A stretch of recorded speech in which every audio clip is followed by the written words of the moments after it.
Perhaps you've been hoping for financial success. You've been paying your tithing, you've been sowing your own seeds. Over your bank account, you've been discussing Deuteronomy 28, and nothing has changed as of yet. The bills have the same appearance, your account's balance hasn't changed, opportunities that seem to come your way are still not knocking on your door. As a result, you pray more fervently. You maintain a longer fast. Stretches.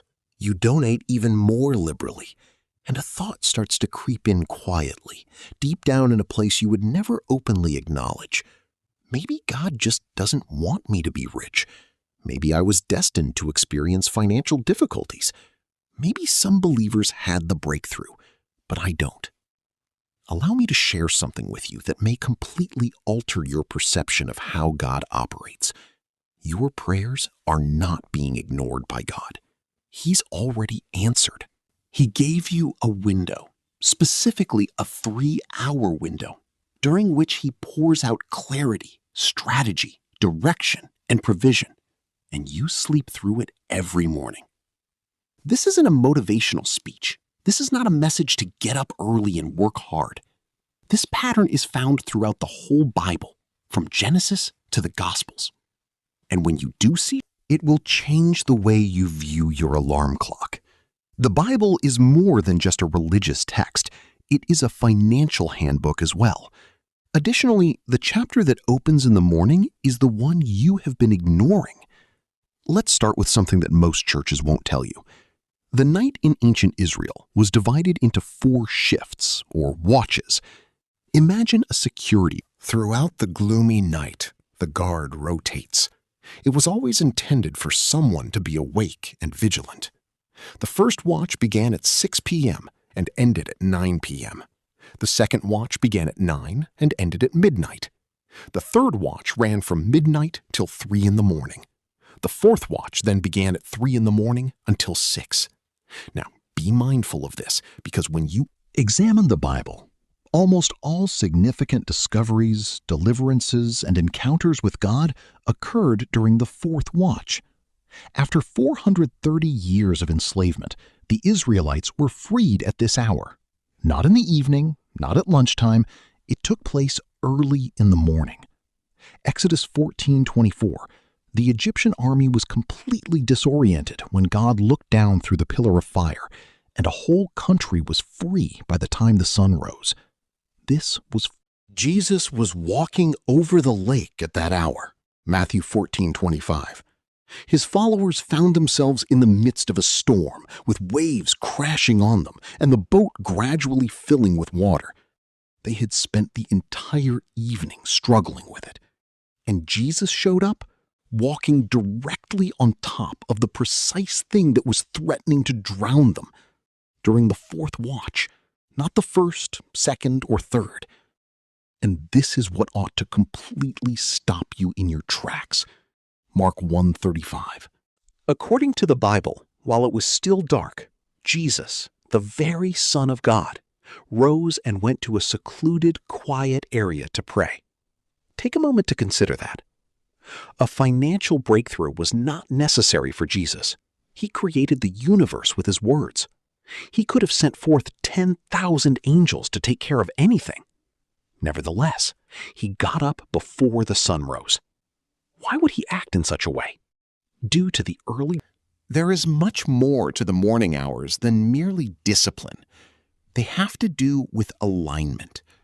Jesus was showing us something. There is a window where the signal from heaven is most clearly visible, before the world awakens and begins to pull at you, before the notifications, the requests, and all the noise. And He wasn't the only one who recognized this. Abraham, the founder of faith. According to Genesis 22:3, Abraham rose early when God gave him the most challenging task of his life, to offer up his son, Isaac. He didn't drag his steps. He didn't wait till he was ready. He got up early and made a move. God told Moses to go and stand before Pharaoh and demand freedom for my people. Exodus 8:20. How does Moses He gets up early. God was ready to give Moses the covenant, which is God's own law. Moses gets up early and constructs an altar. Exodus 24:4. Joshua, on the day he entered the promised land after crossing the Jordan, Joshua 3:1, he got up early. He got up early on the day the walls of Jericho collapsed, Joshua 6:12. Have you noticed the pattern? Each task, Every deliverance, every covenant, every breakthrough, and every wall that has ever fallen all started in the early dawn. It started before the sun came up. It started at a time when everyone else was still sound sleeping. And this is precisely where the majority of believers, good, sincere, and prayerful, are completely missing it. You want for Abraham's breakthrough, but you are unable to maintain Abraham's hours. You long for Moses' deliverance, yet you refuses to adopt Moses' discipline. You won't rise the way Joshua did, but you want walls to fall the way they did for him. This is the part that no one ever discusses. Exodus 16:21. According to the Bible, the Israelites collected manna morning by dawn when God sent it down from heaven to nourish them in the desert. And pay close attention. The manna evaporated as the sun rose higher and became hotter. It vanished. There was a timestamp directly on God's supply. You missed it if you slept in. The earth was already dry and bare if you arrived late. The manna wasn't available all day. The delivery was just made in the morning. I'm not saying that God can't bless you at 2 in the afternoon, though. God is Him. He is free to do as He pleases. However, I'm requesting that you examine the pattern found in the Bible. God regularly meets, communicates with, delivers, and provides for individuals in the wee hours of the morning throughout Genesis and the Gospels. It's not a coincidence. That's the design. Job 38:12 comes next. Job receives a question from God himself, and he is asking you the exact same thing at this now. Since your days, have you ruled the morning? Started and made the dawn aware of its location? He doesn't want to know if you woke up. He wants to know if you take charge of your morning. Opening your eyes and opening your tongue to proclaim what this day will be are two very different things. For most people, the day just happens to them when they wake up. Email, traffic, issues, and stress. You are already responding by 9 in the morning. Mode. You never took the initiative. You never gave orders. The tone is never set by you.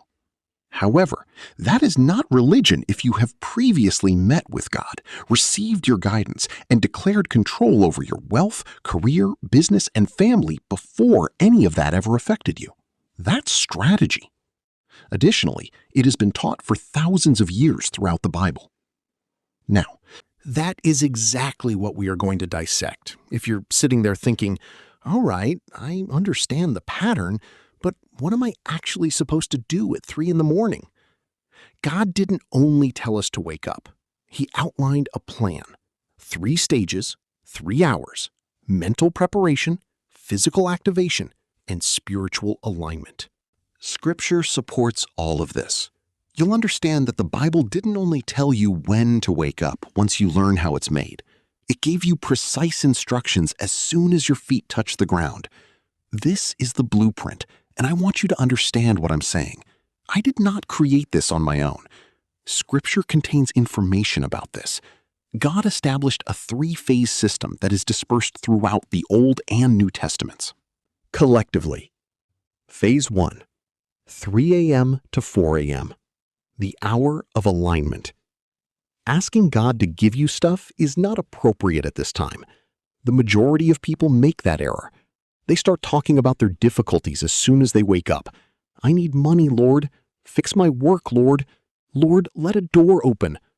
However, Psalm 104 gives you the guidelines. It's